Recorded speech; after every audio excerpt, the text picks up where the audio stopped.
The story begins in the year 2047. It's been 25 years since portals, referred to as Hell Gates, opened in every corner of the earth. The world changed, and humanity's end came, except for just one person. The monster looks at him as he keeps walking. He walks closer to the monster and looks at it angrily. The monster, unfazed, also looks at him. The monster pulls out a sword and sticks it in the ground. The monster bends down and gives the monster's head to him. He looks at the head of the monster quietly. Later, at the bar, he grabs a bottle of wine and drinks while the monster's head tells him that he remembers the rumors about a human who targets only high-class demons and thinks, who would have known it was true? The monster's head asks him what that means. He tells the monster that he has a lot to say and says he'll get to know soon. Later, the monster's head was shocked, asking if that's a quest, and he replied, yes. After mankind disappeared, the one who offered 666,666 heads of high-class demons was our main character, Namgung. He looks at the heads and says he can change the timeline and go back to that time, and he's the last one. He puts the head beside the other heads while it calls him a crazy person. The head asks him what on earth he's trying to achieve by all that and asks if he believes he can change the future by going back in time. He replies to meet his daughter, and the head asks him just for such a simple reason. Then he stabs the head and tells it, for that simple reason, I endured that hellhole for 25 years. The monster's head asks him if he expects them to stay still, and he asks the monster's head if he meant the phases. He then asks the monster head what he's going to do about it, the ones who opened the portal and made that world a hellhole, and the ones who made that quest are them. The system informs him that the legendary quest has fulfilled all the requirements for regression. He tells the monster's head that not even they know everything and tells it fuck them phases. The system shows him that he acquired enough demon heads for regression. The demons start exploding, and the system shows him that he's the only survivor on Earth. The demon's head is being absorbed, and our main character firmly says that he'll kill all who stand in his way. The system shows him that he completed the quest, and the Nexus is activated. Then a powerful light comes down from the sky and hits the building he's in. Then the light regresses him to the past. He's blank for a moment, then he looks at his shaking hand. He looks at his windows, then looks to the other side and quickly gets out of bed.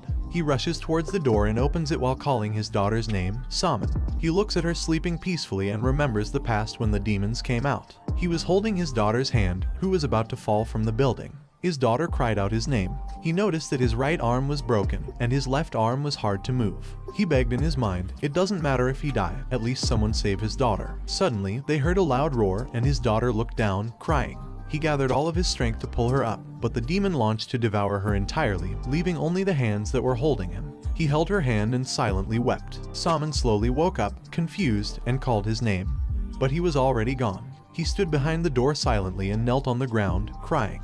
He was very grateful that she was alive. He furiously glared, knowing that happiness wouldn't last long. The day the Hell Gates open, the world will completely change. For 25 years, he lived his life for himself only, and he wondered if a person like that could endure that hellhole while protecting Saman. He thought it was not right to wonder about the odds. He looked at her door and determined that he must do it. He paused for a moment and firmly said, even if I die trying. Then the system showed him that his status had gained magic power, and he had gained Spirit Magic Novice, and activating level 1 Spirit Eyes. He looked at his hand, confused, and wondered why his powers didn't go away. The system informed him again that he had gained the Spirit Magic Novice, making him shocked. Then the system informed him that the spirit was looking at him, making him look at a picture of his wife. He wondered if it was his wife. Then his wife's spirit slowly got close to him and embraced him from behind. He put on his jacket and wondered why he regained his powers and if it could be a result of the tilted timeline, or is it a perk of a regressor. 3 days from now, on October 11th, the Hell Gate opens.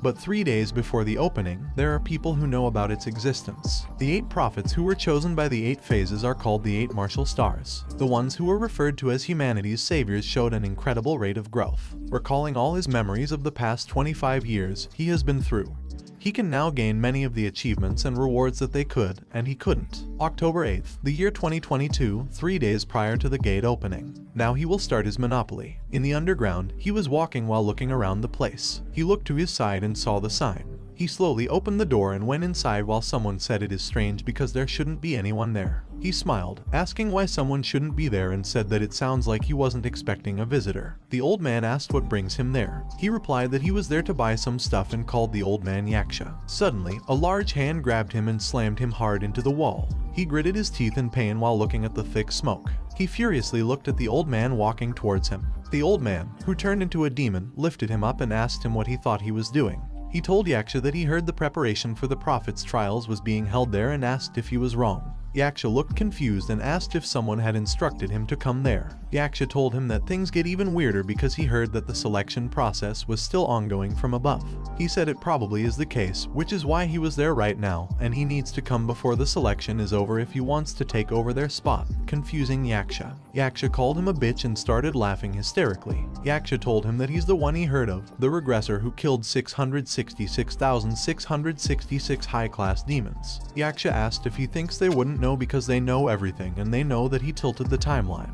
He pointed upwards and told him now he's in trouble, and if he thinks he could do whatever he wanted since he regressed there. Yaksha told him that place is like a chessboard made by the upper phases, and all he does by messing up their game is making them mad. He stabbed Yaksha's hands multiple times and told him to move his hand out of the way because it stinks. Yaksha shouted in pain, and he told Yaksha that he tried to cut off his hand but he guesses his body isn't ready for that yet, and he doesn't have any special runes yet, so it makes sense. Yaksha looked at the swords in his arm and called him a bad word. He also told Yaksha he doesn't know anything about regressing time because the phases were the ones who allowed that to happen too. He asked Yaksha if he thinks they'd get mad and if he thinks being like them would care. Yaksha launched an attack and told him all he can do is talk, but he simply smacked Yaksha, making him confused. He then smacked Yaksha again and asked if his head is just for decoration, and if he doesn't get what being a regressor means. He told Yaksha that it means that he already completed the quest, and it means that his hand has already slain 666,666 high-class demons. Yaksha started sweating and thought that his race of Yaksha sustains by eating the fears of other beings,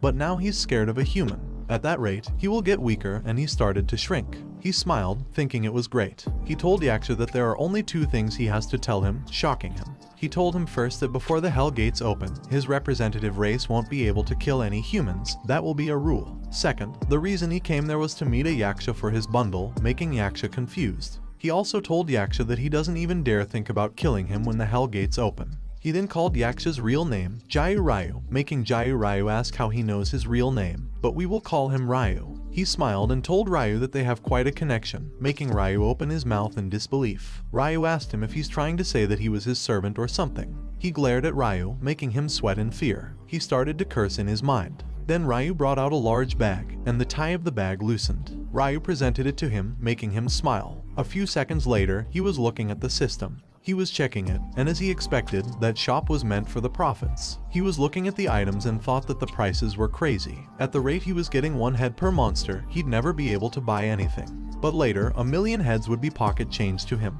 Ryu asked him what he was looking at so closely and told him he didn't even have any real ways to gather heads yet, and what he's saying is he won't be able to buy anything yet. He pointed at the scroll, making Ryu confused. He told Ryu to gift it to him, making them silent for a moment. Ryu told him that he must have gone insane and asked what he meant by gifting it to him, and if he couldn't read what it says because it says friendliness. First, he stuck a sword in his arm and then he slapped him in the face. Ryu angrily asked him why would he ever gift something like that to him and if he's sure of what he's thinking, and told him piss off. He grabbed the sword that was stuck in Ryu's arm and pulled it, making Ryu shout in pain. Ryu asked him what he thinks he's doing, and he replied that he pulled it out for him, making Ryu say that he is the Yaksha there at that point. He then threw money at Ryu, making him confused. Ryu asked what it was, and he told Ryu that it is 20 million won, and if he does well, he'll give him 80 million more. But Ryu simply threw it aside, making a disgusted noise. Ryu told him that he knows damn well that in about 3 days, those pieces of paper won't mean anything, but he glared at Ryu and told him to trust him because he'll want it. He told Ryu that 2 years later, that money will save his life during the pitch black night, making Ryu stunned and asking what the pitch black night was. He told Ryu that he might not know, but he does, and he knows what becomes valuable and what doesn't become valuable later on. He told Ryu that money will always have value, even when the Hell Gates open. Ryu started sweating and looked at the money. He wondered if Namgung was serious because in the realm of humans, it might be money, but to them, it's just some plain paper. Ryu angrily asked him what if he's lying to him, but he simply told him he can't prove anything to him. He then pulled out the sword, making Ryu shout in pain and telling him it's his choice whether to listen to him or not, and that 2 years later, he will hit the floor wishing he said yes, but again told him it's his choice. Ryu told him that he is so evil and worse than those Naga people. He told Ryu that he had heard of them before, making him sweat in fear. Ryu then got the scroll, gave it to him, and asked what he is planning to do with it. He told Ryu, who was picking up the money, that he'll use it to record things and it'll be his entry ticket into the Prophet's trial. Ryu thought that he was good at talking nonsense. Ryu got up and told him that he had enough and hoped he knew what he was doing. Then Ryu felt something unusual and he activated the scroll. Their space dimension collapsed, and he told Ryu he'll go and meet the phases then. He then walked forward in the collapsed space dimension. He continued walking inside, and Ryu followed him. He stopped walking and looked at Ryu, who looked away. Ryu started sweating and looked back but was shocked when Namgung was glaring at him. Later, they continued walking, and he asked Ryu why he was following him. Ryu replied that he was just minding his own business because he's there to see what kind of death he'll have. Then Ryu asked him if he could ask one thing, making him ask, "What is it?" Ryu told him to let's just say everything's understandable, and the reason he knew about the Prophet's test and the rune language is from the memories he has of his past life, so he's trying to steal the Prophet's privilege right now. This made Namgung ask what he's trying to say. Ryu asked him what will he do about the Prophet and told him that originally the one who should be there is the Prophet. Ryu asked if he knows who that is and told him right now he is stealing his privilege and asks if he doesn't feel sorry. Then he remembered the ghost whale, Choi Wesu, an unrivaled entity and one of the 8 martial stars. He had numerous undead monsters and was nearly immortal, on par with the strongest of the 8 martial stars, Alec.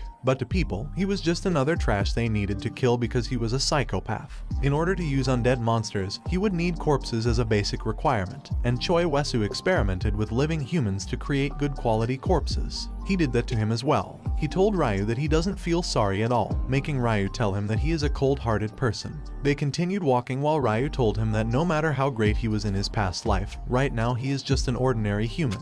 And if it were him, he'd be careful. Ryu told him if only he knew whose doors he walked into. He kept silent but thought, of course, he did, the one who tormented him for 18 years. Suddenly, they heard a voice telling them they're unwelcome visitors. The system showed him that he had entered the premises of the Tamer of the 7 Snakes. The voice asked Ryu why he had brought a human there, making Ryu sweat in fear. The voice told him that only the Prophet was allowed in there, and he was not the Prophet he chose. He told the voice that not choosing him was his biggest mistake and he should have chosen him from the beginning. Suddenly, a large eye looked at him. Ryu told the voice that Namgung is the regressor and the murderer who killed 666,666 high-level demons. The voice told him that he is the one who overturned their game board, and he is not qualified to be the Prophet. He told the voice to see for himself because he's probably better than that Choi Wesu guy he picked. The eyes scanned his memories and saw his past when his daughter was being devoured whole. The voice laughed and asked him if the regressor who changed the timeline was one of his followers. He bent down and launched at the eyes while saying to think before speaking. Then he stabbed it, making Ryu shocked in amazement. He told it that he's not a follower of his while the eyes released a lot of smoke.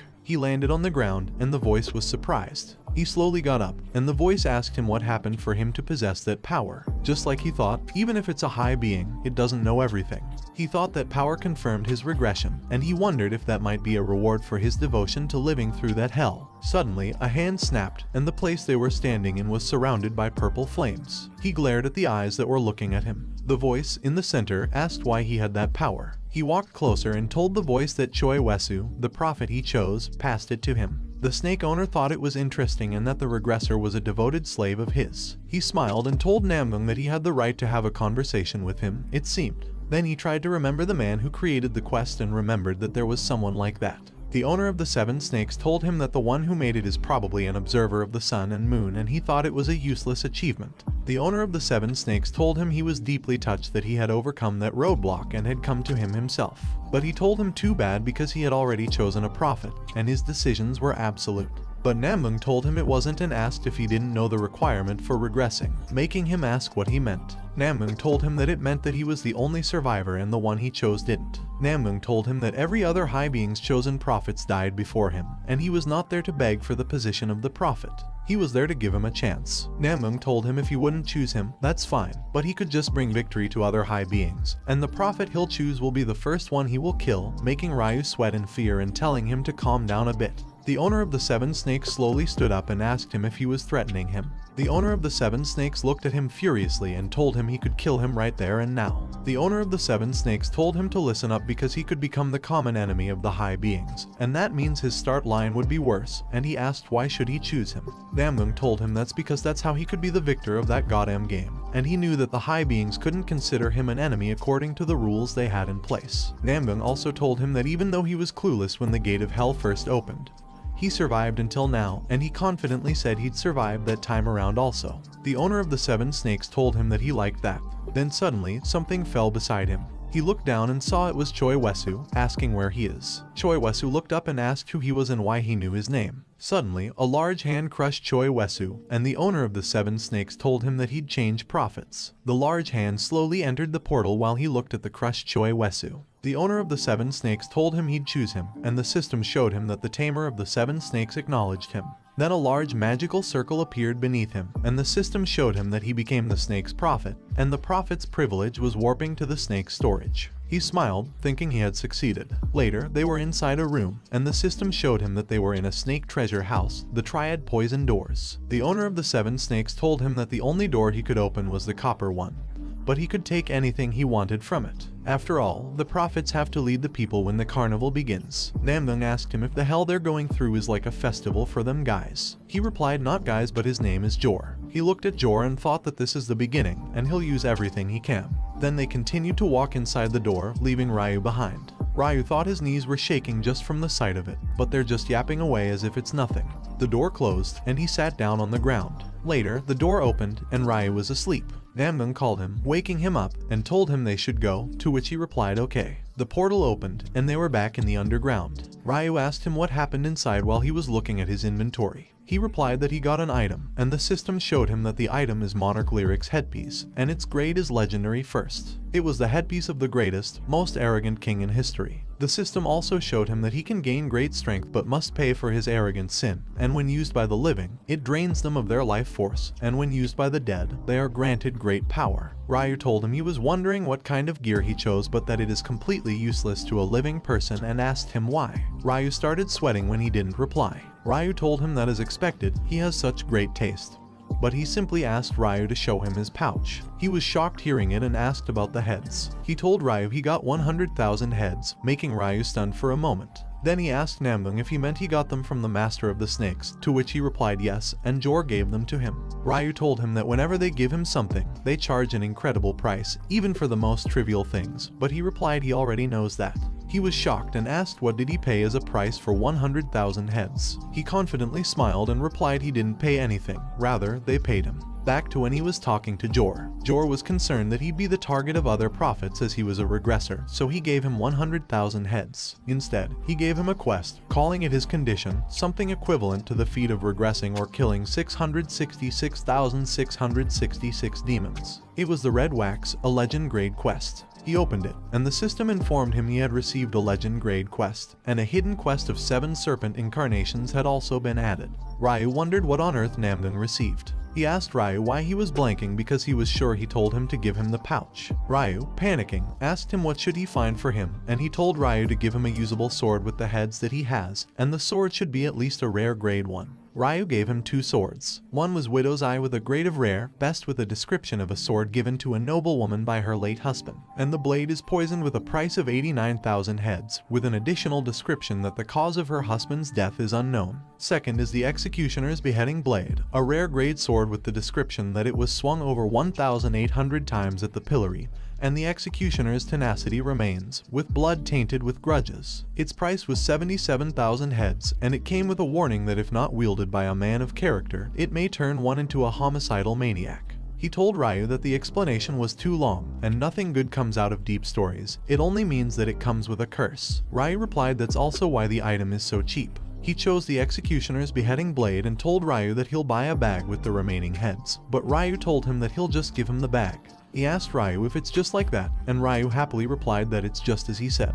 He got the bag, while Ryu told him that getting rid of objects with a deep history is a headache. He smiled, thinking that being friends with him is worth vastly more than that puny bag. He put the sword in his inventory and asked Ryu what time it was, and he replied it was 3 o'clock. Then they walked, and he asked Ryu why that place was deserted, and Ryu replied that side has a barrier around it. He told Ryu, who transformed back into the old man, that he did good work because he won't be late, and that's a relief. Ryu asked him if he is going to do something again, and wondered because he bought the sword, and he was definitely plotting something. He also wondered if he is going to hunt the prophets, but Namdung happily replied he needs to get his daughter, making Ryu confused. He waved goodbye and told Ryu that school is finishing now, leaving him more confused. For the 2 days before the opening of the Hell Gate, he spent time with his daughter. They went shopping and played together, enjoying a moment of normality in a life of chaos. The next day, Salman asked him if today was the day he talked about.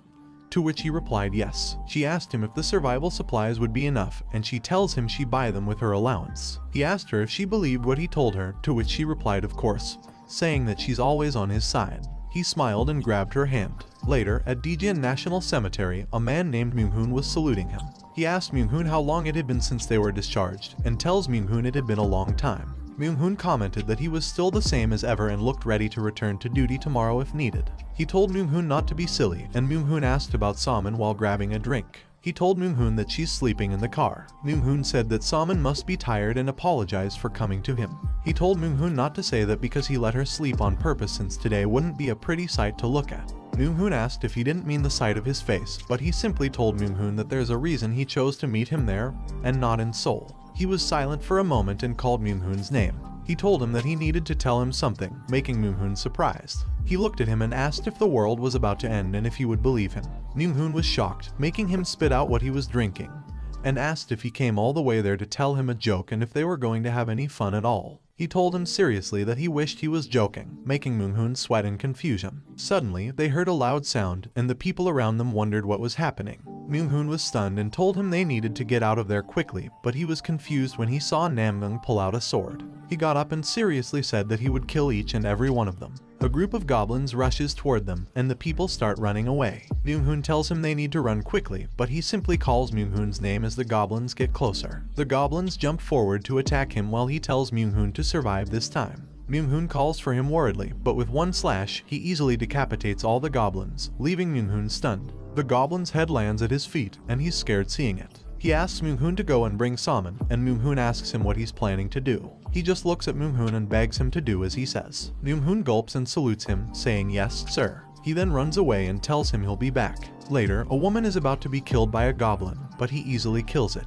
He looks up confused and sees a massive eye in the sky. Then the eye pours out more goblins, causing the people around him to panic and run away. He remembers Jor telling him that since he became his protege, he offered him a piece of advice. Jor tells him that he was the one who dealt with the lives of the deceased. If he wishes to save someone in that moment, he will be weighing the lives of others. Jor tells him to be selfish because that is the path the Seventh Serpent's protege must walk, and no matter what he does, he won't be able to escape the label of a hypocrite.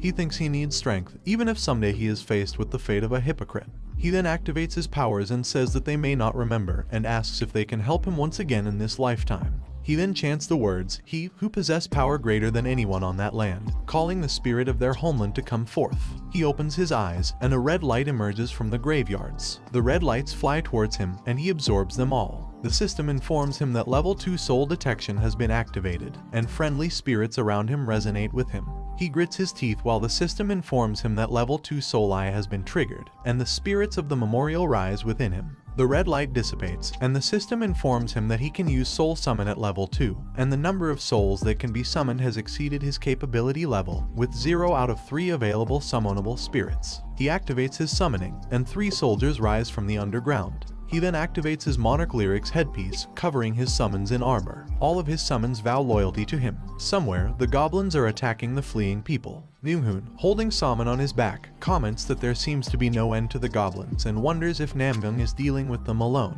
He looks at Saman and can't believe she's still sleeping peacefully amid the chaos, wondering if she got hurt. Suddenly, he is shocked to see the eye pouring out another swarm of goblins. A goblin launches an attack from his side, but fortunately, Namgung's summon decapitates it in time. Happily, he looks back and calls Namgung's name. He asks Namgung what's happening and who the people beside him are. Namgung replies that he'll explain in detail later and tells him to take his sword first, which makes Myung-hoon ask what he means. Namgung tells Myung-hoon that there are still goblins around and recalls that Myung-hoon was a promising kendo player, asking if he can handle it. Myung-hoon grabs the sword and tells him that he promised his master not to pick up the sword again, but he needs to save people. He then apologizes to his master, feeling like a worthless disciple, and shouts while saying "Cry, Hell's Punisher." They awkwardly look at each other, and Myung-hoon asks him the name of the sword. Later, some people are on top of the wall while goblins are below. They wonder why the police haven't come, and others say they don't want to die. Below, a child is crying, and his mother notices him.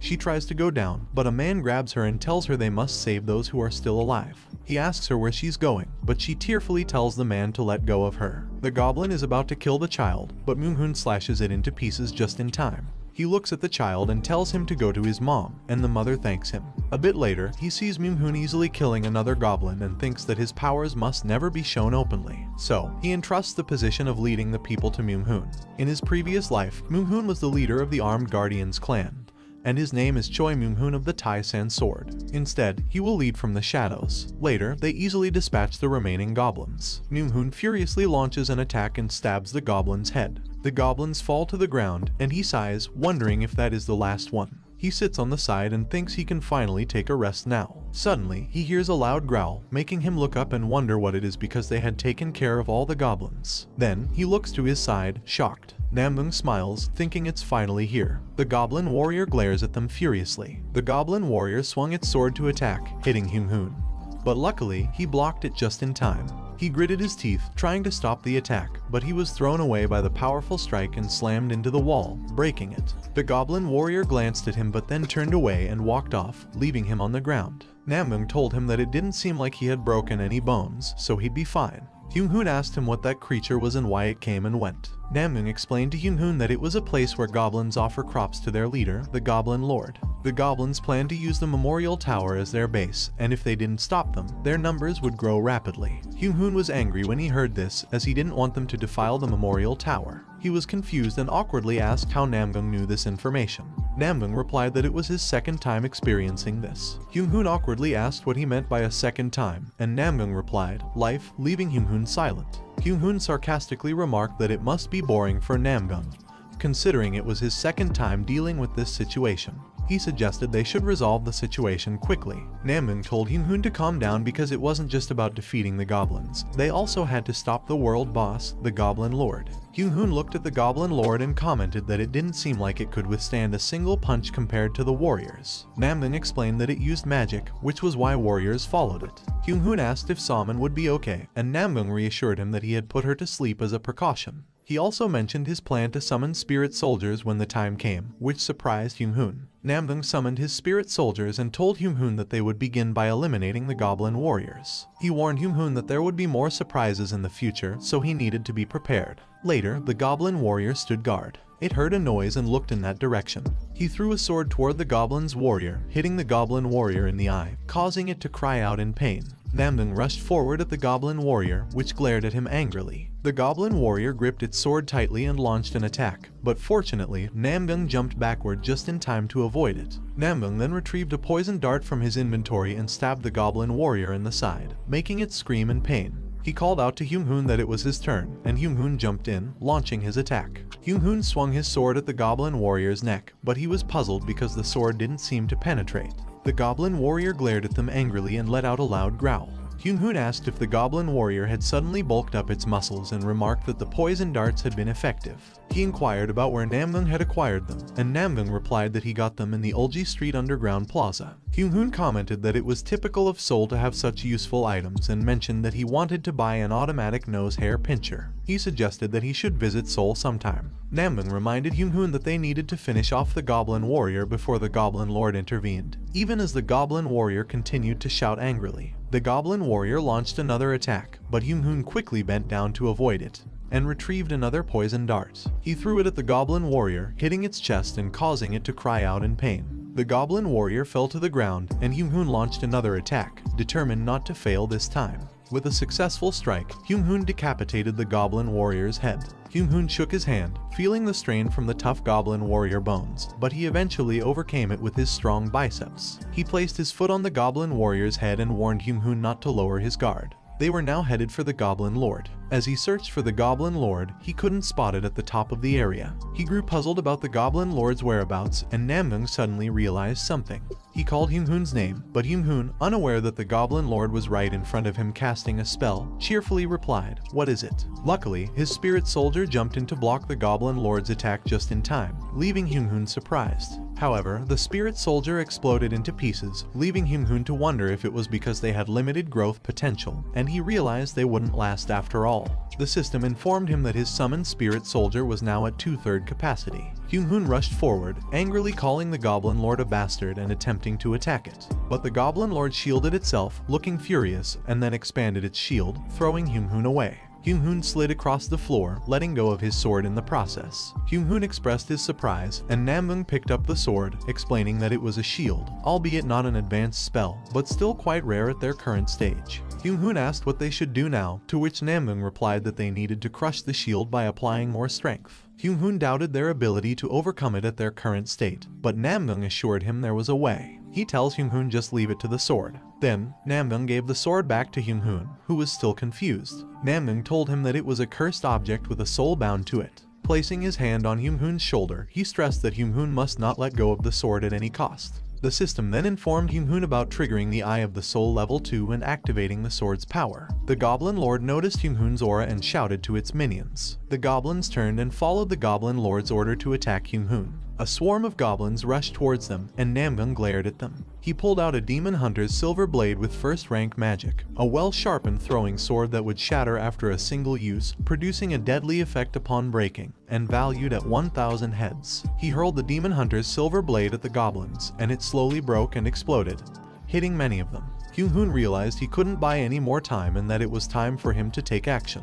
The sword consumed him, and the system informed him that he was communing with the soul of the executioner bound to the sword. As the sword fully consumed Hyung-hoon, he shouted, and the system revealed that the executioner's spirits thirsted for blood. Hyung-hoon shattered the ground beneath him and leaped toward the Goblin Lord. The Goblin Lord saw him and Hyung-hoon started laughing, causing panic at the Goblin Lord. The Goblin Lord attacked him with magic spell, but Hyung-hoon continued his descent toward the Goblin Lord's position. Hyung-hoon continued to laugh as he descended and launched an attack on the Goblin Lord. The Goblin Lord managed to shield itself just in time, but Hyung-hoon's sword broke through the defense. The Goblin Lord begged for mercy as the shield slowly crumbled. Laughing, Hyung-hoon pushed his sword all the way through, breaking the shield completely and stabbing the Goblin Lord, who screamed in agony. Hyung-hoon looked down at the defeated Goblin Lord lying on the ground. Later, he gazed up at the sky and noticed that the eye was closing. His spirit soldier had killed the last remaining goblin, and its head fell to the ground, catching his attention. The system informed him that the Goblin Lord had been eliminated and granted a reward to all participants within a 150-meter radius. The system also explained that participants with direct influence, regardless of distance, would receive a participation reward.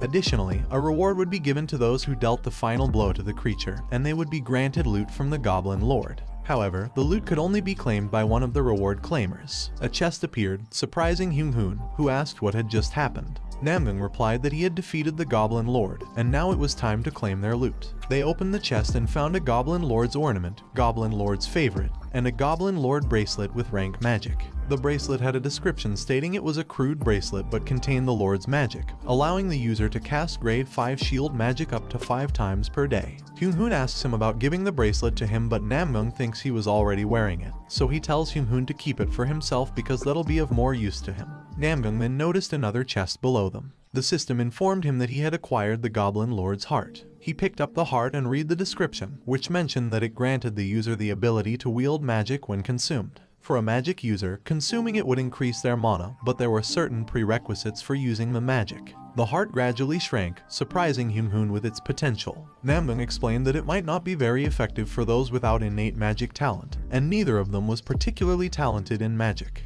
Hyung-hoon decided to put the heart in his inventory, thinking that they could exchange it when the next Hell Gates opened and sell it for a high price. However, the system denied the heart and asked if he would like to check for suitable subjects, and mentioning that trade was possible between reward recipients. Namgung found this feature confusing, as he wasn't aware of it before, but he realized it made sense considering his previous life had been dedicated to hunting demons to reunite with Saman. He thought it is strange because neither him nor Hyung-hoon have talent for magic. The system then informed him that a suitable target had been confirmed and checked Saman's magic growth potential. A blue light emerged from the heart and flew in her direction.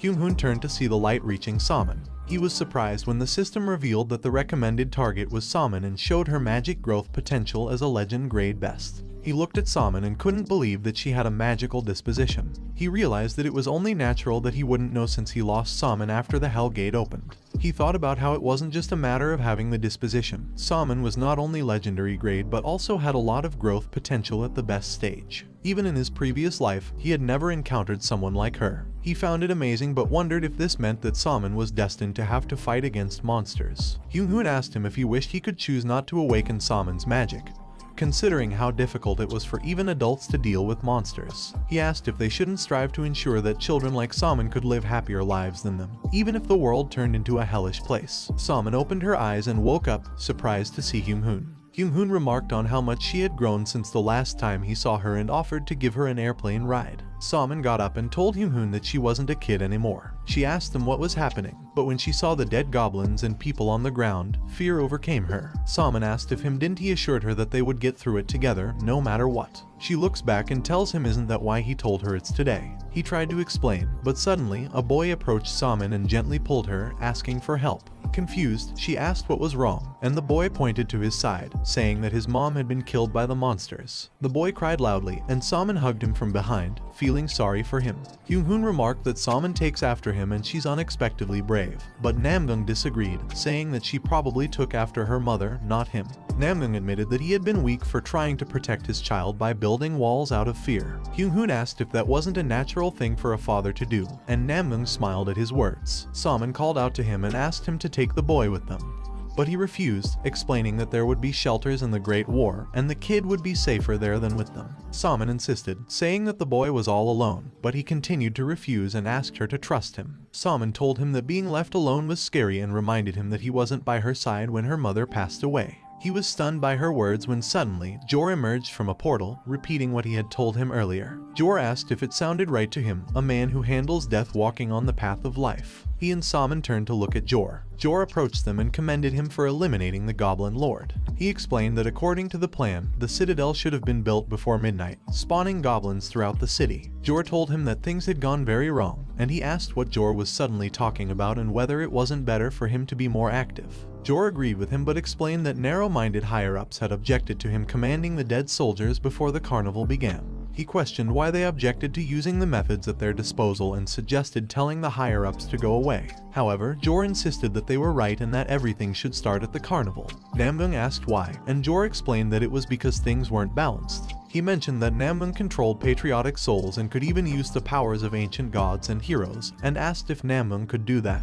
Namgung retorted that with his status, Jor should think about defending him instead of talking about rules, making Jor laugh and say he knew Namgung would react that way. Jor then proposed a compromise, explaining that it was simple, a life for a life. Since Namgung had already absorbed several spirits, he needed to pay the price for it. Jor tells him that originally the rules calls for equivalent exchange, but since they're at fault too, they'll end that matter with just one life. Jor pointed at the kid and mentioned that he had planned to leave the child behind anyway. He argued that it would be better to kill the kid now than have him hold them back later. Namgung was shocked, and Salmon asked what kind of nonsense that was before punching Jor in the face. Salmon questioned Jor, asking who he was to tell others whom to kill and calling him a reptile. In response, Jor glared at her and attacked her with tentacles, slamming her hard into the wall and causing her to cough up blood. Namgung called out to Salmon with concern but was also attacked. Hyung-hoon rushed forward to help but was easily overwhelmed by Jor. Jor held the three of them, leaving the kid on the ground. Jor suggested that he may like Namgung, but if his daughter crossed the line, she needed to be taught a lesson. He asked Namgung if they should end things by taking their lives and instructed him to choose between the kid's life or the lives of the two adults. Namgung angrily called Jor a son of a bitch but didn't notice that the Goblin Lord's heart had fallen off his jacket. It landed on the ground and began to glow, emitting a light that struck Salmon.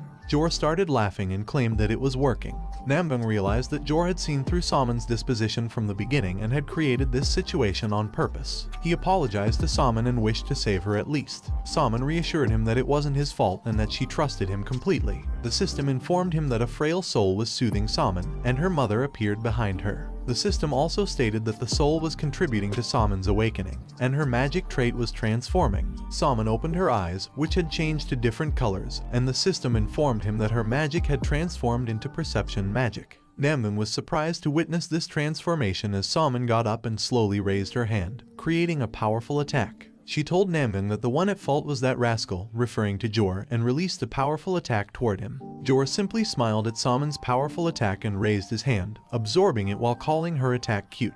He closed his hand and informed her that she had used mythical level magic. Jor released them and commented to Namgung that it seemed he had found someone even more interesting than himself. Namgung was left gasping for breath, unable to respond. Salmon, concerned for her father, told Jor not to move. However, she also started gasping for breath, then lost consciousness and fell to the ground. Jor approached her, explaining that perception magic required a lot of mana, and as a newly awakened magic user, it could be overwhelming. Jor began healing Salmon, and Namgung, angry and desperate, called out to him, warning him not to touch his daughter and declaring that he didn't care if Jor was a high being, he would kill him. Jor assured him that he had no ill intentions toward his daughter and was merely trying to help. Salmon gradually began to breathe better and Jor finally completed her healing.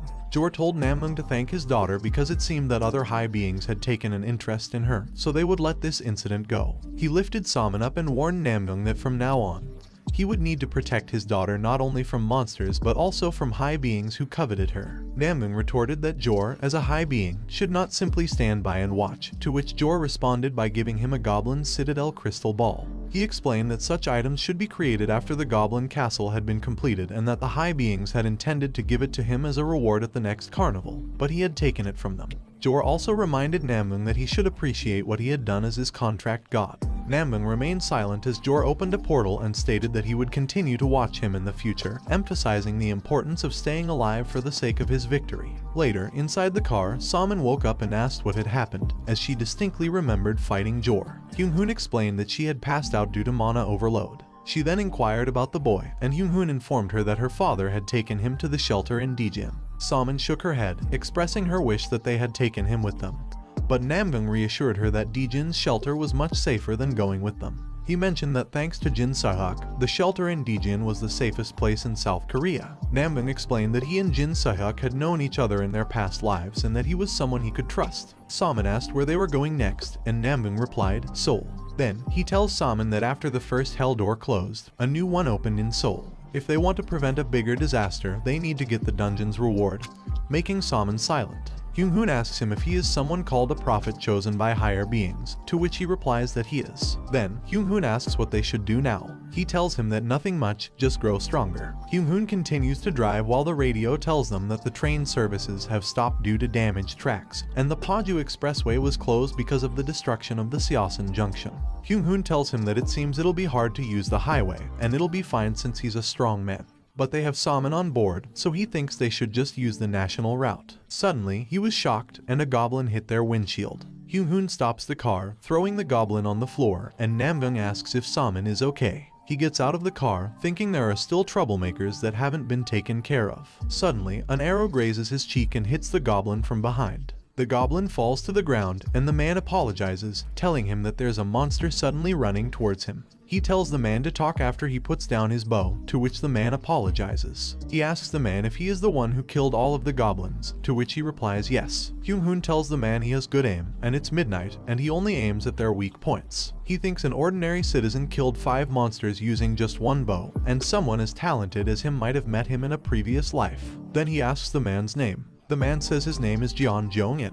Hyung-hoon gets out of the car and asks how he ended up in that big mess, telling Jeong that everyone has been told to stay at home through broadcasts. Jeong replies that he needed to go to Seoul because his father was in the hospital, and he couldn't contact him at all. He turns around and thinks now he understands the reason why he didn't meet him in his previous life, because even a talented magician like Salmon can't survive. He tells Jeong to just go back home because he won't be able to make it halfway using that bike, and he might die. Jeong begs him to let him ride with him until Seoul, and he'll make sure to repay him. He asks Jeong what he means by repaying him. He presents a stone and tells him that he'll give him that, but he doesn't know what it is, but it appeared when the monster was being killed. Hyung-hoon grabs the stone and tells Jeong that neither he nor Namgung is keeping a stone as a pet.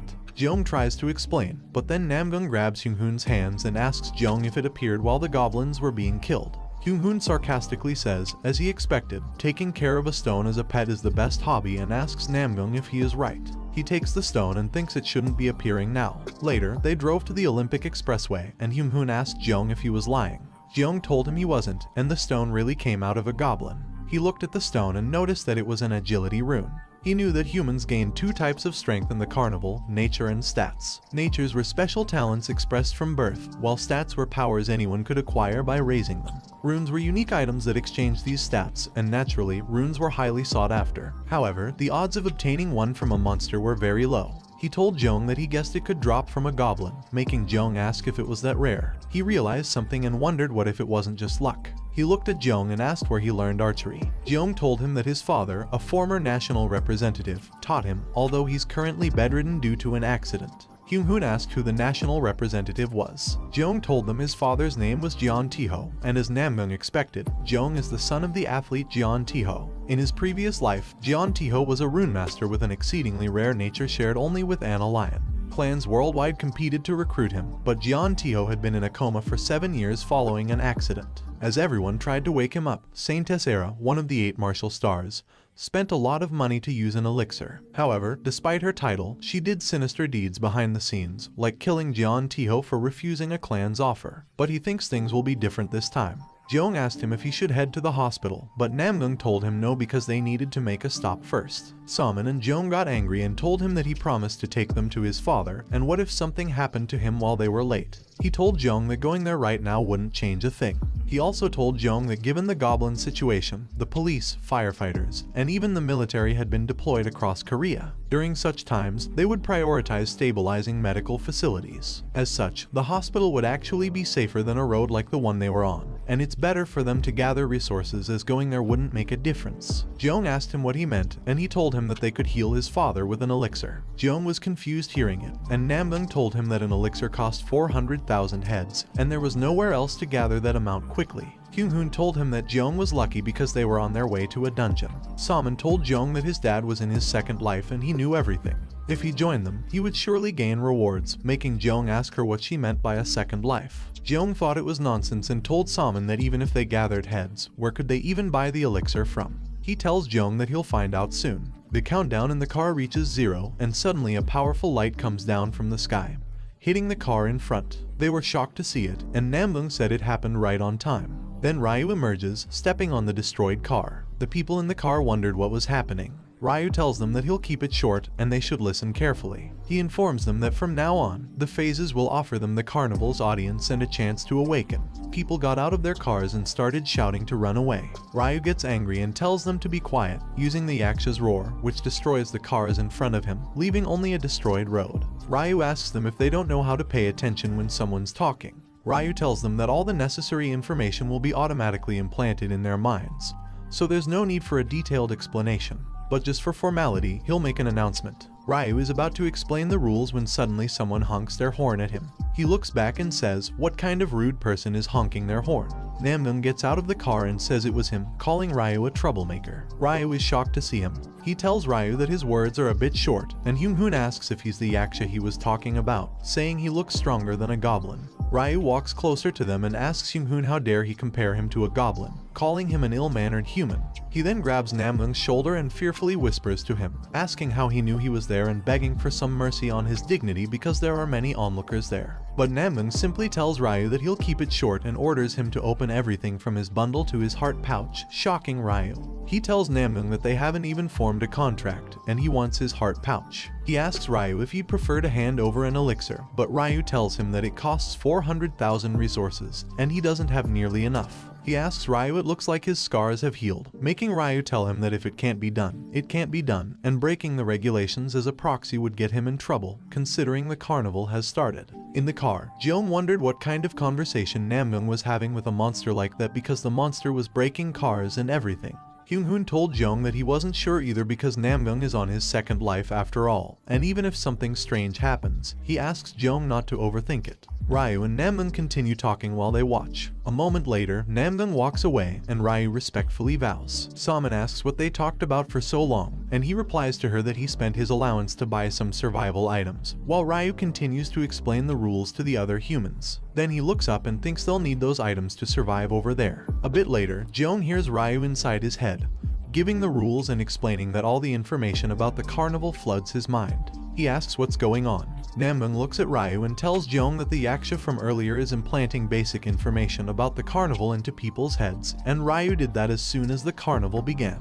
Jeong is shocked to hear this and wonders if it's possible in reality and if the second life is also real. Hyung-hoon asks Namgung about the car and whether they should just leave it there. Namgung says no and tells him to take it while he takes off his jacket.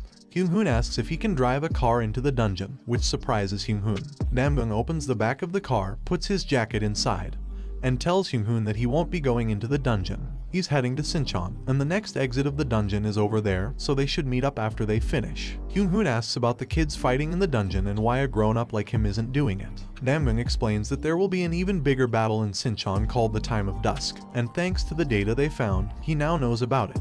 He takes another jacket and adds that at the Hell Gate, a fixed number of monsters will appear, and even if they close the Hell Gate early, there's an event where the remaining monsters still pour out at once, and that's called the Time of Dusk. Hyun-hoon is shocked to hear this and points out that even if they close the Hell Gate early, the damage will still be the same. Namgung tells him that's why he'll be going there and he has to protect the people. Hyun-hoon is surprised but gladly tells Namgung to leave it to him.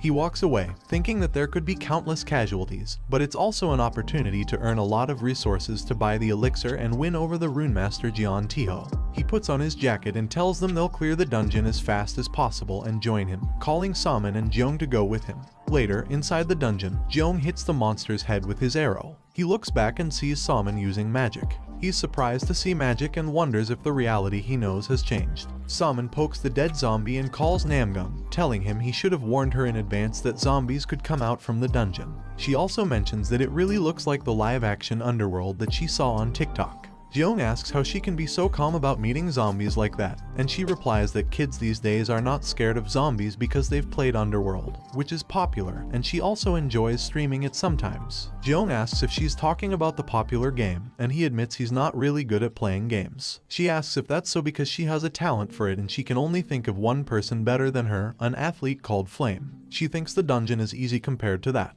Namgung warns Saman not to overdo it because she could overload like the last time. She replies with an okay. Namgung peeks behind a corner and spots a group of zombies. He orders Jeong to shoot the zombies, and Jeong follows his instructions, easily killing 3 zombies with headshots. Namgung praises him for his shooting skills and asks if he's considering becoming a professional athlete like his father. Jeong explains that he started shooting his bow well when the goblin appeared, as if the target somehow got bigger. Namgung wonders if Jeong has awakened his archery skills and thought his talent would be rune-related, like athlete Jeon Tiho. He asks Jeong if anything else has changed. Jeong tells him that he can feel something changing but isn't sure yet, and he'll tell him when he's certain. Meanwhile, Saman notices something and points out a rewards chest. She runs toward it, killing monsters in her path, and says she'll go and open it. Namgung shouts for her to stop, but she continues running while killing zombies. He thinks she can't hear him because of the noise, and he remembers a trap in the dungeon chest from his past experiences. He orders Jeong to shoot the chest. Jeong aims his arrows and shoots at the chest just as Saman is about to touch it. A loud explosion occurs, and Namgung anxiously calls out to Saman. The smoke slowly clears, and Saman sarcastically asks what that was. They approach her, and Namgung is relieved that she's safe. He explains that they triggered a trap in the dungeon chest, and thanks to Jeong's quick action, she avoided a direct hit. If she had opened the chest, she would have died instantly. Jeong is shocked and thinks that Namgung should have warned them in advance. Saman calls him a boomer, but Namgung corrects her, saying it's a prize, and he spots a key near his feet. He picks up the key, and Jeong asks what it's for. Namgung explains that it's the key to the boss room. Later, they stand in front of a massive door, and Namgung informs them that on the other side of that door is the Ghoul King, making them feel anxious. Meanwhile, outside, Hyun-hoon is inside the car when suddenly people start running away as the emergency announcement instructs all residents of Seoul to evacuate to the nearest shelter. He looks outside and is surprised to see that the time of dusk has arrived. Back in the dungeon, Namgung tells them they have not just a Ghoul King in the room but also 4 elite zombies. He says that unless they deal with those 4 zombies, the Ghoul King won't be defeated. Saman mentions that she thinks the zombies won't go down with a single hit. Jeong then tells her that if they work together, they can take them down one by one. However, Namgung disagrees because the Ghoul King will keep bringing them back to life. In other words, if they don't take out all 4 at once, they won't even scratch the Ghoul King. Saman asks him if he didn't buy something from the Yaksha and reminds him that he said he'd use it in the dungeon. He agrees that she's right. He then takes out Raoul's pendant, which is rare and of the highest grade. It has a description that says it bestows the power of purification upon the bearer. He explains that with it, they can slow down the zombies' resurrection. But preventing all 4 from returning at the same time is a challenge. Outside the dungeon, a soldier is fighting a goblin, and their first line of defense has collapsed. The second line is also in danger. Their captain is talking on the phone, asking for air support, and the person on the other end asks if there are any survivors. The captain replies that they've already checked with a heat detector, and there are no civilians at the summoning point. The captain also mentions that goblins from all over the country are being summoned there and says that if they don't act now, the damage will be worse than during the Hell Gate's opening. The person on the other end tells the captain that even if they are sure there are no survivors, the media will find something to complain about. They'll accuse the military of causing city destruction and ask the captain to be more considerate of public opinion. Frustrated, the captain slams the phone on the ground and says that they are willing to sacrifice them just to maintain appearances. Suddenly, the soldier calls him and informs him that a civilian vehicle is approaching. This surprises the captain, who asks if they don't know the situation there and orders the soldier to get them out of there. Before the soldier can explain, Hyung-hoon arrives with a car and the soldier thinks he's a lunatic. Inside the dungeon, the 4 elite zombies are looking at Namgung and his summons. Salmon gathers power in her hand and hits 2 of the zombies. Jeong skillfully avoids the zombies' attack and thinks he should have gone to the hospital. He positions himself, aims his arrows, and hits the zombie's head. Then, Namgung's spirit soldiers run toward the zombie and slice off its arms and legs. The zombie falls to the ground, and Namgung uses Raoul's pendant on it. He tells them that they should quickly finish off the other 3 zombies. Salmon and Jeong attack the zombies, and he uses Raoul's pendant while the Ghoul King is just sitting there. The Ghoul King says something in another language, which surprises Jeong. He mentions that the Ghoul King had been sitting there the whole time and asks what he's suddenly saying. Salmon is confused and mentions the words come back to life. Namgung notices that Salmon understands the Ghoul King's words and wonders if it's because of her mother's influence. He also thinks that if her mother intervened in her awakening, it might explain her newfound non-elemental magic power, but it's just a theory because he never saw anything like that in his previous life. He tells Salmon to keep telling them what the Ghoul King is saying, to which she replies, okay. The zombies' arms and heads slowly regenerate, and they all start to get up. One of the zombies attacks him, but he jumps to the side to avoid it and slides. He thinks that with only 1 pendant, the situation will never end. He looks at the pendant and thinks he never tried this in his previous life, but he believes it's the only way. He lifts up the pendant and tells Salmon to shoot her magic at it while the zombies are running toward him. He believes that spreading Salmon's magic through the pendant is the way to wipe them all out with 1 blow. The zombie lifts its hand and hits him in the face. The spirit soldier protects him, and Salmon cries, saying she doesn't think she can hit it. Jeong aims his arrows, which surprises Salmon, and he hits the 2 zombies in the head. Namgung praises him and orders Salmon to attack now.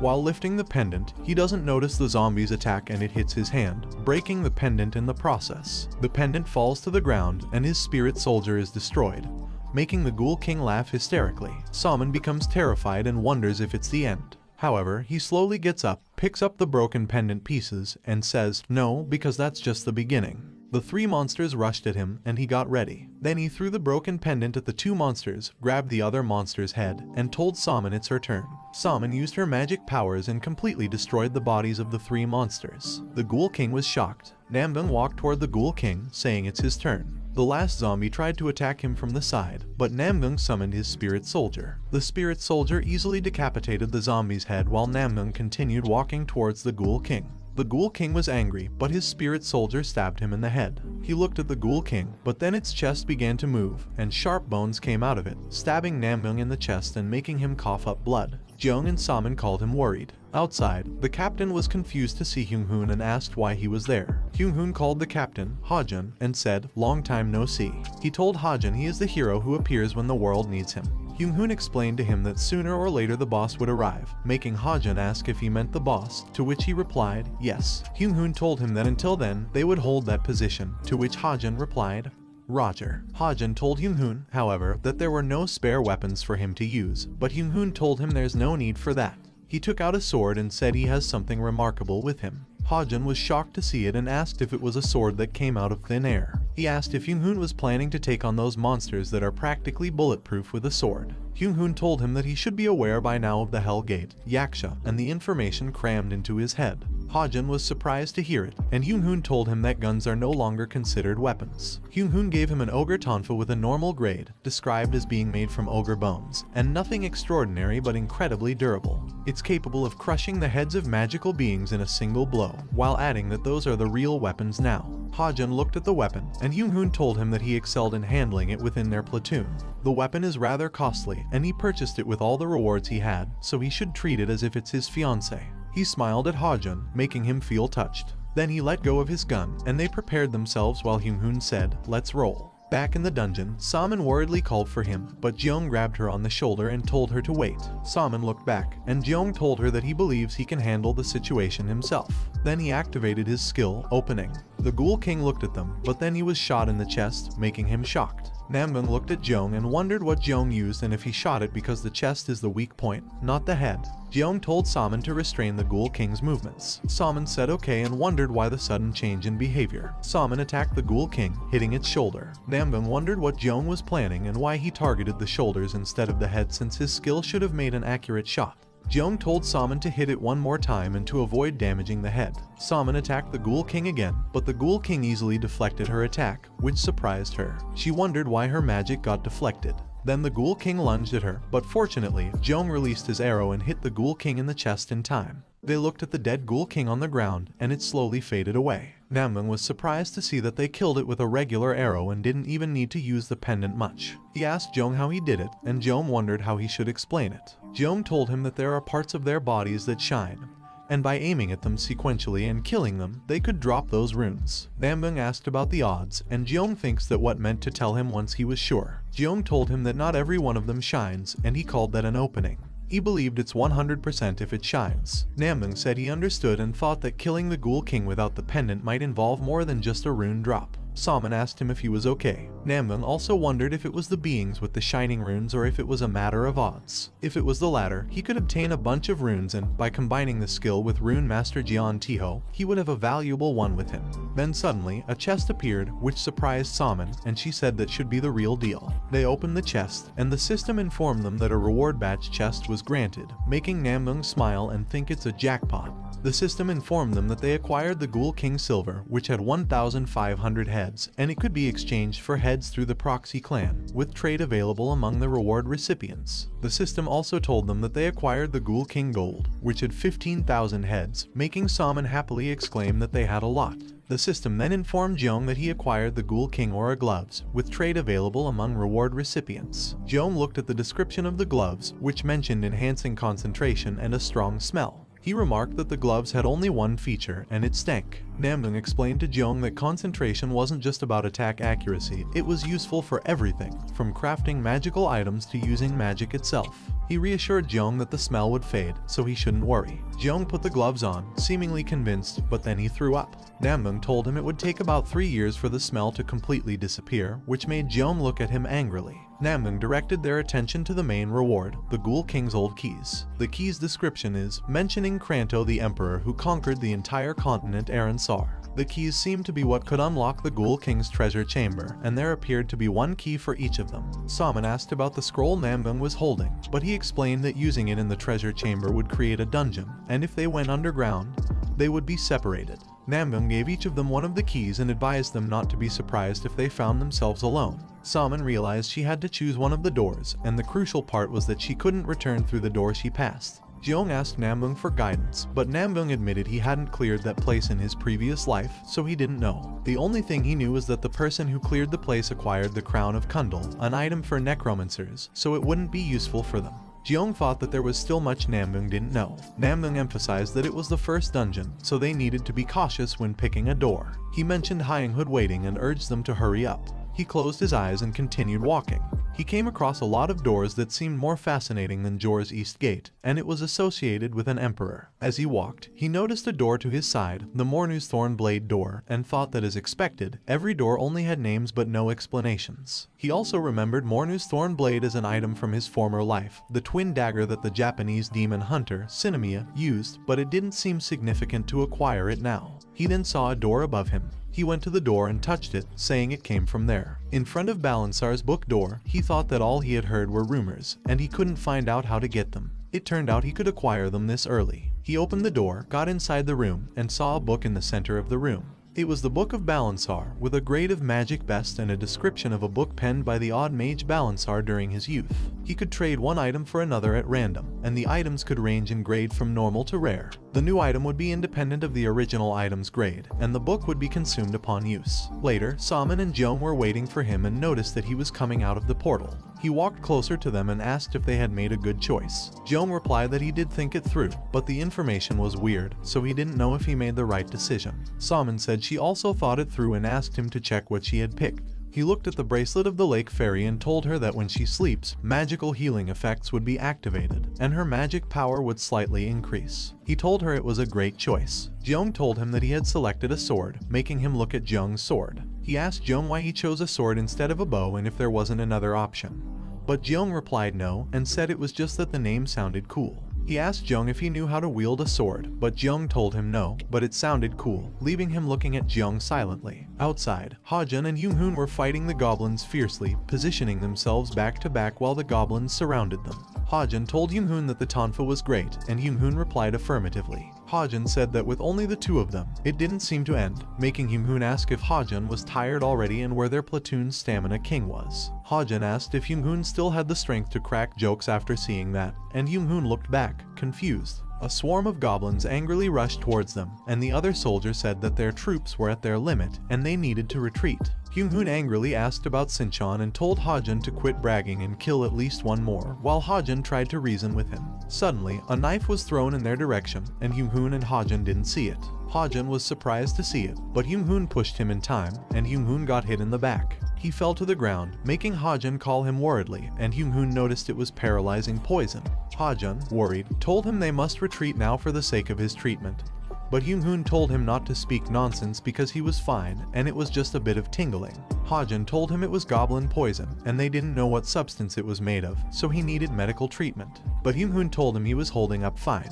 Young-hoon slowly got up and told Ha-jun that if they retreated, Sinchon would fall, and the spawn goblins would spread all over Seoul. He grabbed Ha-jun's arms and told him to continue fighting, not just as a soldier, but as Kang Ha-jun. This shocked the goblins, and they shook in fear because Ha-jun was glaring at them furiously, while Young-hoon called him the ogre Kang Ha-jun. Later, in the news, the reporter asked the man what he saw, and the man said that the person he witnessed was too ferocious to be called a human. In fact, maybe he wasn't human, because in his hands, the goblins were ripped apart like pieces of paper. The reporter asked if he was saying that he fought all those monsters alone. The man replied that he wasn't alone because he was with a man wielding a giant sword. The reporter then asked if the thought of them being prophets ever crossed his mind. The man was confused, and the reporter explained that it was mentioned by the British actor Alec Trammon at a press conference yesterday. Trammon had said that the prophets were the saviors who would save the world. The man told the reporter that he didn't know about prophets and, rather than saviors, the people he saw were more like destroyers in and of themselves. In Sinchon, a girl goblin stabbed a soldier and someone walked towards them, causing the goblins to turn around.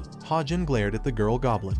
The small girl goblin was shocked, and a big goblin walked past her. The big goblin told the girl goblin to leave the matter to him. The girl goblin tried to reason, but the big goblin shouted at her to hurry up and get out of there. Young-hoon wondered about the giant warrior and noticed it was smaller than the guy from last time. However, even if it was a smaller warrior, for Ha-jun to face it alone was still too much. Young-hoon then looked at the car behind him. The big goblin glared at Ha-jun, who was surprised because it was too big. The big goblin launched an attack, but Ha-jun blocked it in time. Ha-jun angrily remarked that the punch was weak and launched his own attack, saying his punch was different. He hit the big goblin in the stomach, causing it to shout in pain. The big goblin wondered how a mere human could be that strong. Kang Ha-jun, nicknamed Ogre, was inherently able to control his breathing, and by using this ability, he could minimize the blood flow to his brain.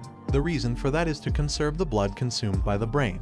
An adult's brain consumes about 20% of the oxygen inhaled through the respiratory system, which amounts to an average of 600 ml of oxygen per minute. A considerable amount of glucose is also needed. By redirecting high-quality blood from the brain to the muscles, he sacrificed some of his brain function to gain superhuman strength along with increased muscle fiber regeneration.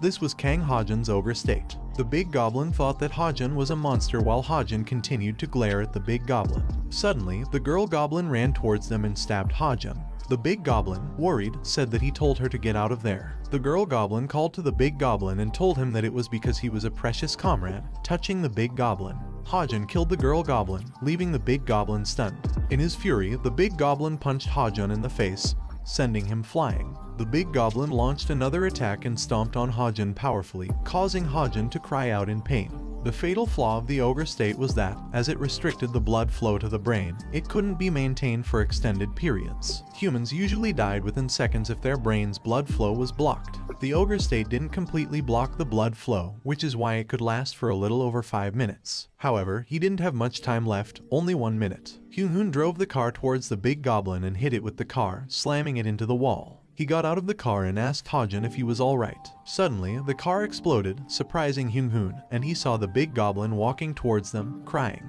Ha-jun looked at the big goblin and asked why it was crying, wondering if it was because of the girl goblin. He slowly got up and questioned why the big goblin was blaming others, telling it to stop because civilians and soldiers had died because of them. He asked why it was angry. Furiously, Hajin told the big goblin that he should be the one who's angry. The big goblin angrily rushed towards him, and the remaining time for the ogre state was just 6 seconds. Hajin angrily rushed forward too, and the big goblin launched an attack while he did the same. Hyung-hoon was surprised to see it, and when they were about to collide, something unexpected happened. Later, the big goblin lay dead on the ground, and Hajin was lying on the ground, utterly exhausted.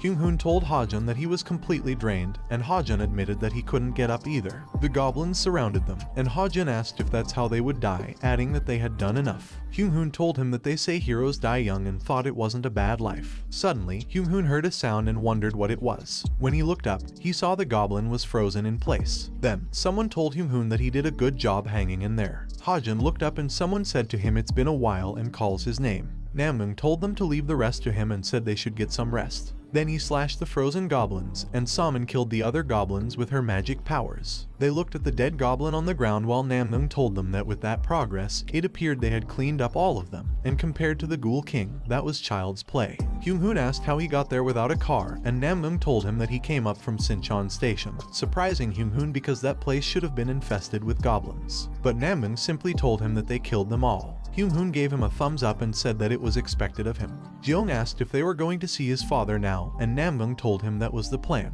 Jeong asked if he hadn't mentioned they could buy the elixir with the dungeon reward, and they were nowhere near 400,000 heads. Namgung told Jeong that he never said they could earn 400,000 heads from the dungeon, making Jeong ask what he meant. Saman asked him what reward he had picked in the dungeon. Then he showed them the Book of Balansar. Hyung-hoon asked if another item would be summoned if he put in a material, and if it was like a gambling item, and if he was into that stuff. Saman told them it was a bit of a waste to put in any item above the normal grade. He pulled out the broken pendant and told them that's where that book's secret lies, feeding the book a rare item. He put in the pendant, and the system informed him that the Book of Balansar had consumed a material, checking the material's grade as rare, and Balansar's prank had been activated. The book shook uncontrollably, and it changed into the Book of the Great Balansar, with a grade of rare highest. The description mentioned a reimagined version of the summoning book penned by Balansar, who attained sagehood in his youth. By offering one material, he could acquire a higher grade item of the same type, with potential item grades ranging from magic to epic. The summoned item's grade was one level higher than that of the material used, and after the summoning book was reduced to ashes, which surprised Hyung-hoon. He told them that this was the highest grade item they had right now, looking at Hyung-hoon, who seemed confused. He took the sword and put it into the book while he was looking at it. A few seconds later, the sword changed into the Sword of Penitent Tinian, with a grade of epic highest. The description mentioned a sword newly forged by the executioner Tanian, made by melting down his own sword while repenting his life. The resentment had disappeared, but the blood had soaked even deeper into the blade of the sword and hardened. When blood touched the blade of the sword, it exerted a special power. He activated the sword and told them it wasn't quite a sword with an ego, and since it was epic grade, it seemed to choose its owner. The system informed him that the sword was consuming the blood of its wielder, and mind energy was forming on the blade. There was a fixed probability of gaining control of a hunted monster. Jeong asked if the weapon wasn't perfect for him since he used necromancy but didn't have a proper weapon until now. Namgung thanked Hyung-hoon, but Hyung-hoon awkwardly asked what kind of weapon he should use now. Namgung gave him the other sword, surprising Hyung-hoon because that was the weapon that froze all the goblins, and he had been wanting to try it out. Namgung explained that Jeong knew that would happen, so he chose it carefully, not just for its name, without understanding swordsmanship. Jeong fell silent. Then Jeong asked about the 400,000 heads in the elixir and wondered if the second life was just nonsense. Namgung reassured them, saying they didn't need to worry because he had killed all the goblins in the basement of Sinchon Station and earned the title of Goblin Ruler. Thanks to that, he gained access to their vault. Namgung showed them the gold and said he had retrieved 550,000 heads, which was more than enough to buy the elixir. Jeong nervously laughed, saying it was as he expected. Namgung told them that since things had been more or less sorted, Hajin and Hyung-hoon should go to a press conference. Hajin asked why all of a sudden. Namgung explained that with things under control, reporters would gather there, and to ensure everything went according to his plan, the other prophets couldn't learn his true identity. He walked away and told them they had endured a lot of battle and fatigue, so dealing with reporters would be less physically taxing than accompanying them. He also had a request, asking them to pretend to be prophets and do the interviews. Kyung-hoon happily noted that's why he had sent him to Sinchon first to make him appear as a prophet. Namgung thought that Kyung-hoon and Hajun were gaining attention just as he had planned, and things were going better than he had expected. They walked away, telling Kyung-hoon and Hajun that they would leave the reporters to them. Kyung-hoon and Hajun saluted him and replied with a "yes, sir" before leaving to face the reporters. Later, inside the hospital, they walked inside, and Namgung sensed something was off. He mentioned that even with a few goblins coming to the hospital, with the presence of police and military, it shouldn't be that chaotic. Jeong told Namgung that his father was in the intensive care unit and they needed to hurry, to which Namgung told him to lead the way. Jeong then ran, leading the way. Suddenly, Namgung heard someone asking for help, so he turned to the side while Jeong and Saman continued running. He walked into the corridor and saw a girl sitting on the ground, asking for help. He asked her if she was alright and what had happened, and she replied that some suspicious people had shown up, turned the hospital into a mess, and killed everyone, taking all the heads. Namgung saw the dead people on the ground and realized it wasn't goblins but humans who had done it. The girl offered her hand to him and told him that those suspicious people might return. She apologized and asked if he could help her up. He reassured her that there was no need to be sorry, and as he reached to help her, he grabbed her arm and pulled her up. Meanwhile, somewhere in the hospital, Jeong and Saman were running. Saman suddenly turned around and asked Jeong if he had heard a sound. Jeong replied that he hadn't heard anything and noticed that Namgung had also disappeared. Saman asked where he had gone, to which Jeong suggested that maybe something important had come up related to Namgung's second life, but they needed to check on his father's condition. Saman felt concerned about leaving Jeong alone, who was weaker than her, and agreed with Jeong that they should hurry. Back to Namgung, who was pulling the girl's arm. The girl asked him what he was doing and told him to let go of her because he was hurting her. Namgung asked if it was Shakun's needle and mentioned that it wasn't as potent as the Red Hornet's poison needle but more than usable on humans. He also pointed out that the obvious culprit who caused chaos in the hospital was quite clear. Suddenly, the girl tried to slash him, but he jumped backward just in time to avoid it. She asked how he had figured it out, and Namgung explained that it was thanks to the rune of legerity he obtained from a dungeon. The girl inquired if the runes were already appearing and mentioned that they weren't common items, adding that, given his experience in the dungeon, he must have other rewards. She expressed some pity that she would have to take his face off his dead body as she found his face to be her type. Namgung firmly told her that his only type was his wife, and he had no business with her, instructing her to get lost. She seriously asked if he hadn't heard what she had said and launched an attack, warning him that he wouldn't make it back alive. He skillfully avoided her while holding her hands. Then he grabbed her other arm and looked to his side, forcefully throwing her. The girl balanced herself and told him she thought he was something special. She asked if he was really going to be so boring and expressed her disappointment. Namgung believed he could take care of her easily, but he still needed to consider his public image. Even if dealing with a troublesome person, there was nothing good that would come from killing someone. Then he told her that was especially true if he had eyes watching him.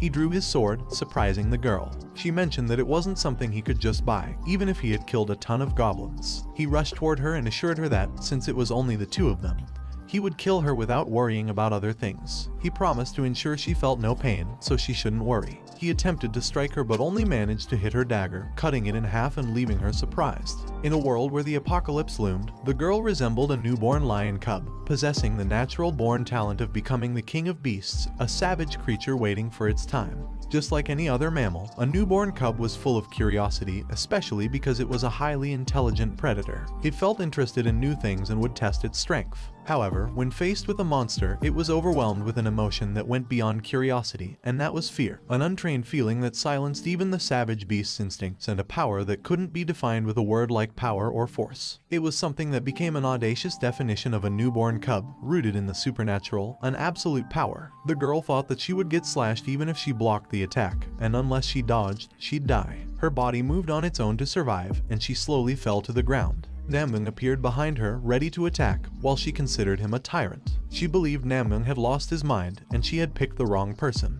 Tearfully, she closed her eyes, thinking she was going to die. Just as Namgung was about to strike, he heard Saman calling him. He turned back, and Jeong informed him that his father was okay, but they didn't have an elixir, and he needed to come quickly. Saman asked him what he was doing, and Namgung remembered his past. The man told him that if he ever went back to the past, he shouldn't be quick to kill people, as it would make enemies. The man also informed him that a world where humans killed each other was a hellish vision desired by higher beings. He encouraged Namgung to go against them. The man called him a godslayer and said that he might kill gods gruesomely, but he's not a murderer. Namgung thought he had almost killed someone in front of her daughter, and the man might be right. He explained to Salmon that the woman tried to steal the head, so he was just trying to scare her. Salmon responded, so that's what was happening, and Jeong thought that Namgung might not have stopped at just scaring her. Namgung told the girl that next time she shouldn't do something like that and should stay out of his sight. He asked if she understood, to which she replied that she did, while wondering if her ankle had broken from Namgung's sword Kai. Salmon and Jeong walked away, with Jeong telling Namgung to hurry up, and he replied that he'd be there in a second. Then he asked the girl for her name, to which she replied, Song-ah, and he told her he'd remember it. In the ICU, Jeong informed his father that he had brought Namgung and introduced him. He excused himself and removed the oxygen mask, then poured the elixir into Jeon Tiho's mouth. Tiho slowly opened his eyes. In England's Disaster Response and Control Center, the girl asked Alec if he had seen the video on YouTube, to which he replied yes. Alec told the girl that if it's not fake, it means there are 2 incredible humans in Korea. The bald guy informed Alec that the soldier's name is Kang Ha-jun, and his skills are very good. The girl mentioned that she had seen the normal weapon Ha-jun used and that it's a bit risky to choose a weapon solely based on information. She also noted that the one beside Ha-jun, Hyung-hoon, probably had a unique weapon not commonly found. Alec told the girl that items differ for each prophet and each region. The girl insisted that it's still a rare item and doesn't make sense. Alec drew his sword and said that Hyung-hoon might be a prophet like him, and if that's the case, there's a high chance. Alec added that if he's a prophet like him, it makes sense that he's using a specialized weapon. The bald guy suggested that to find Hyung-hoon, they would have to meet Ha-jun, and the girl pointed out that Korea is in the world's spotlight, which wasn't their plan. Alec acknowledged that he knew and said the spotlight must always be on him, as he could only be the savior. The girl asked Alec what he planned to do with them, and Alec replied that they'd try to recruit them. It's better to have them on their side before other prophets do. Then the girl asked, what if they refuse? And Alec closed his eyes, saying they'd have to eliminate the obstacles. In front of their house, they were all shocked. Hyung-hoon told him that they dealt with the time of dusk and thought they'd come back to something like that happening to his house. He asked Namgung if he thinks it's the goblins that did that. Namgung told Ha-jun no, and judged by the state of it, it looks like the Yaksha landed on the wrong coordinates. Jeong told him it seems like not only Ryu came, but also all the nation's Yaksha as well, to his house, unfortunately, while Salmon is fighting with the Yaksha. He turned around and told him it's fine and that he already prepared a panic room in case something like that happens. In the forest somewhere, Jeong asked him when he prepared a panic room and if he prepared it because of the apocalypse. Salmon is slowly walking behind them, thinking she hasn't slept a wink and she has been walking all night. He told Jeong no, and he prepared it in case North Korean soldiers attacked, making Jeong say he's well prepared. Then they went inside the panic room, and Salmon asked if they have to stay there. Jeong told her that at least they have food and other necessities. He took out the Goblin Stronghold crystal and told them that there are a few factors lacking in modern architecture when it comes to surviving the apocalypse. If they strengthen the building with the items Jor gave him, it'll become a safer, more livable place. He opened the crystal, and the system informed him that the Goblin Stronghold level 1 core is activating. Then the items slowly changed, and the place turned into an underground place. A small debris fell from the ceiling, making Salmon nervous, and the system informed them that the Goblin Stronghold construction has been completed, and expansion is available upon raising the rank. Salmon was disappointed to see the place, but Namgung told them that it's like that just for now, and if he develops the stronghold, that will become a safe house that will protect them. He thinks that he has never seen it in his past life, but that's what a level 1 stronghold looks like. Jeong awkwardly told him that he is so cool, and Salmon disappointedly asked when they are going to move out. But Namgung only looked at his phone and thought that Ha-jun was probably contacted by Alec by now, and he should commence the plan soon. In the jet, Alec is with his group, and suddenly his phone rings. He takes his phone and notices an unknown caller ID. He answered the call, and the girl asked who is it, but he told the girl to be quiet. The person on the other line told him that the Pathfinder of the Fog's prophet has their eye on him, and he should be careful. He was surprised to hear, but the caller simply hung up on him. He thought that a Pathfinder prophet's abilities are said to be foresight, according to his high being intel. It's an overpowered ability, but they probably can't use it at their will yet, and that's if they're like him. He also thought that if the contents of the call are real, the Pathfinder's prophet knows he's heading to Korea right now. Then he calls the girl named Johanna. Johanna asks what is it, and Alec tells her to push back the time they set up to meet Ha-jun by a little bit because he needs to alter the future. At the same time, Namgung thinks Alec should try his best to torture his brain for ideas all he wants because he's already in the palm of his hand anyway. Then Hyung-hoon asks who he called and tells him Alec called to change the time and location of the meeting. 3 hours later than before, and at Uwiti, 63 Square. He tells Hyung-hoon that he told Alec about Ninagawa Erika watching him, making Hyung-hoon ask if he contacted Erika too. He tells Hyung-hoon Hyung-hoon know because in that life, Erica and him have no connections. But making Alec believe that she's there is the important thing, and Alec is timid and distrusting. He's just using his mental weaknesses and digging further into them. He also tells Hyung-hoon that he plans to make Erica come there, and once she sees the future made by them, she'll die to come there, and he'll be on the move first, going with the plan, making Hyung-hoon gulp. Hyung-hoon tells him that he wonders what will happen if 3 prophets gather in Korea, to which he replies that nothing will happen. He tells Hyung-hoon that they will be the ones who are going to protect Korea in their stead, starting from the second Hell Gate. At the airport, the bald guy named Hansen asks Alec what should he do until then, and Alec tells him to look around 63 Square and make preparations. Hansen asks Alec if they can eat something first because everything's better on a full stomach. Johanna asks Hansen where he learned to say that, to which Hansen replies that he lived in Korea before, and that's an old Korean saying. Alec tells them that there's a high chance that there will be a fight, so it's a good idea to eat, and they should head over to a steakhouse recommended by a Michelin guide. But Hansen tells him that when they're overseas, they need to experience the country's eating culture. Then he gets a taxi, saying just to follow him because he knows a place. Johanna told Hansen not to stuff his face and asked him to focus on the mission. She wondered what's even there to eat in a tiny country like that. Later at the steakhouse, Alec told Johanna to eat slowly and reassured her that no one's going to steal her food. Johanna only told him that she knows how to eat delicious food now. Alec looked at the kimchi and told them that he doesn't like it. Johanna happily told him that Koreans apparently eat kimchi every day, and he should get a spoonful of the galbai soup and top it off with radish kimchi. She forcefully tried to feed Alec a kimchi while Hansen told her that she fell in love with K-food and asked if they should look around more since they still have some time before they meet Hajun. She shyly replied yes, and he should lead the way. Then they went to a clothing store, tried various Korean food, and took a picture somewhere. Later, they were walking, and Johanna told them that the day was fun. She said that a country called Korea is amazing because they went through the Hell Gate, yet the cities are still operating like cities, and that is something that can't be explained by a prophet's existence. Alec told her that the usually harsh Johanna is a bit soft today and asked if she has taken that much of a liking to that country. She simply walked away shyly and told them it's already time, and they should head to the meeting location now, to which Alec replied, "Alright." Meanwhile, in some buildings, a girl is looking at the city. The girl says that the Pathfinder of the Fog has mentioned and looks at him, asking if it is him and calls his name while he is looking at her seriously.